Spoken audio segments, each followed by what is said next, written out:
মাস।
কি কেক এনেছে?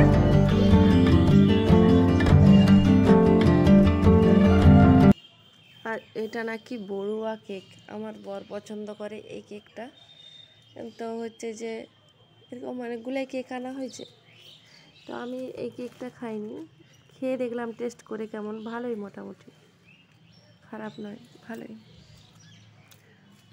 আর আর আমাদের জন্য ওই গোল কেকগুলো এনেছিল, বাড়ির সবার জন্যই এনেছিল। আর এখানে সকালবেলায় চা আর পরোটা খেয়ে নিলাম কেক খাওয়ার পরে। তারপর তো আবার রান্না করতে হবে, যে রান্নাঘরে চলে এসেছি, এবার রান্না বসাবো। আজকে চিকেন হচ্ছে, কারণ এই ক্রিসমাস বলছে আজকে চিকেন খাবো। তো চিকেনের ঝোল আরও কী সব সবজি রান্না হয়েছে, সেগুলো আর দেখানো হলো নি বন্ধুরা। তো খুব তাড়াতাড়ি করছিলাম, কারণ দেরি হয়ে গেছে রান্না করতে করতে। তো হচ্ছে যে যখন এই চিকেনের ঝোলটা ফুটে তখন প্রায় 1টা এরকম বাজবে ঘড়িতে।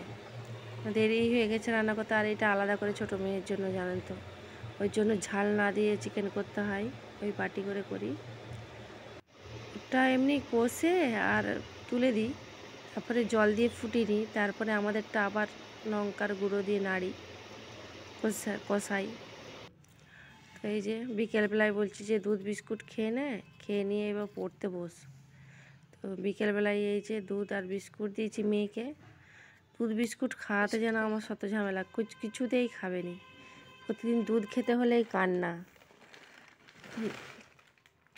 আর এই যে ঝুরি ভাজার প্যাকেটটা ঢালছিলাম, তো এতটাই ভর্তি হয়ে গেছে, কিন্তু প্যাকেটটার ঝুরি ভাজা কিন্তু ভিতরে রয়েছে, মানে ডিবা ভর্তি হয়ে গেছে, কিন্তু প্যাকেটের মধ্যে এখনও রয়ে গেছে। তো এই যে আমি মুড়ি নিচ্ছিলাম 2টি সন্ধ্যাবেলায়, মুড়ি খাবো বলে।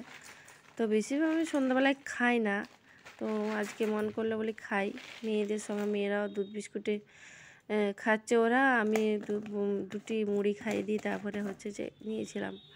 অন্যদিন প্রতিদিনই মেয়েরা দুধ খাই, তো আমি খাইনি অন্যদিন, মুড়ি টুড়ি আমার ভালো লাগেনি, আজকে ভাবলাম একটু খাই।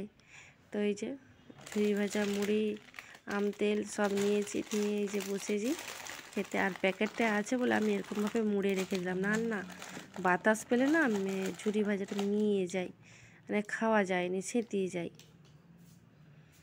আর এইটা সর্বমঙ্গলা মনে হয় ঝুড়ি, সর্বমঙ্গলা প্যাকেটের। আর এই যে আমার মেয়ে,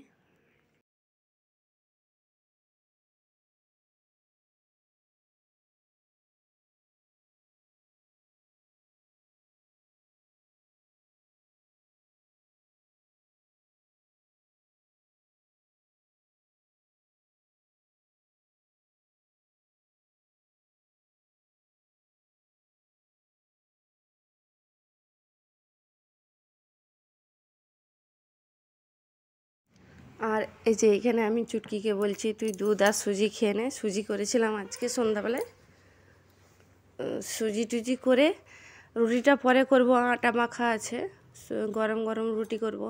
তোকে দুধ আর সুজি দিয়েছি খেতে, আর রুটিটা একটু পরে করব। আমি একটু শুয়ে পড়েছিলাম, তো এই যে শুয়ে শুয়ে আপনাদের সাথে একটু কথা বললাম। আর বন্ধুরা, আমি শুয়ে পড়েছি, কারণ সারা দুপুর একটু শোয়া হয়নি। ঘুম পাচ্ছিল। তো একটু মানে সন্ধ্যা টন্ধ্যা দেখানোর পর একটু শুয়ে গেছি। তারপরে উঠে রাত্রেবেলায় রুটি তরকারি, তারপর চিকেন ছিল, চিকেন তো সব কিছুই গরম করলাম, রুটি করলাম। তো শুয়েছিলাম একটু। তারপরে ভাবলাম আপনাদেরকে বলি। হঠাৎ হঠাৎ করে ভিডিও শেষ করে দিলে আপনারা বলবেন যে হঠাৎ করে ভিডিওটা শেষ হয়ে গেল, কী ব্যাপার। কিন্তু আমি শুয়ে পড়েছিলাম একটু।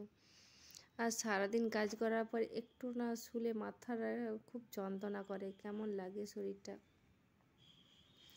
তো আজকে 1 জানুয়ারি ছিল, কোনো মানে শোয়া হয়নি, একটু খাওয়া দাওয়া আনন্দ এসবই হচ্ছিলো। সারাদিন হাসি হয়ে উঠলো। সবাই মানে আমাদের তো এটা গৃহস্থ ফ্যামিলি, সবাই এবার সবার সঙ্গে কথা হাসি ঠাট্টাই আর কি, এইসব করতে করতে দিন কেটে যায়। তো কখন যে কোথা দিয়ে বেলা পেরিয়ে যায় কিছু বোঝাই যায়নি। তো ভিডিওটা শেষ করছি। বন্ধুরা সবাই ভালো থাকবেন, সুস্থ থাকবেন, আর হ্যাপি ক্রিসমাস। 1 জানুয়ারি বলছি, সরি, আমার তো সবসময় ভুলই বলা হয়ে যায়, কারণ হ্যাপি ক্রিসমাস। আর কেক দুটো খুব সুন্দর ছিল। তো বাড়িতে সবার জন্যই আনা হয়েছিল কেক, সবাই খেয়েছে, সবাই খেয়ে বলছে খুব সুন্দর হয়েছে কেকটা। আর আর বার্থডে ভিডিও দেব, আপনাদের সাথে শেয়ার করব। বাড়ির 2 ছোট মেয়ের বার্থডে সেলিব্রেশন, তো আপনাদের সাথে শেয়ার করব। আপনারা দেখে বলবেন কেমন হয়েছে। এর পরের ভিডিওটায় আসবে, তো আপনারা অপেক্ষায় থাকুন, দেখতে থাকুন। দেখি কতটা কি করতে পারি। সব কিছু ভিডিও এডিটের উপর নির্ভর করে, তো এডিট করতে অনেকটাই সময় কেটে যায়। বাচ্চা নিয়ে সংসারে কাজ থাকে, অনেক ঝামেলা থাকে। তারপর তো সংসার মানে তো বুঝছেন, কারো কথা, কারো বার্তা, কারো শ্বশুরবাড়ি তো বুঝছেন। হ্যাঁ, তো আর কি বলবো, সুখ দুঃখ, হাসি আনন্দ কান্না সব মিলিয়ে সংসার, তাই এটাকেই মেনে নিতে হয় মুখ বুজে, আর কি করা যায়। তো বন্ধুরা টাটা, গুড নাইট।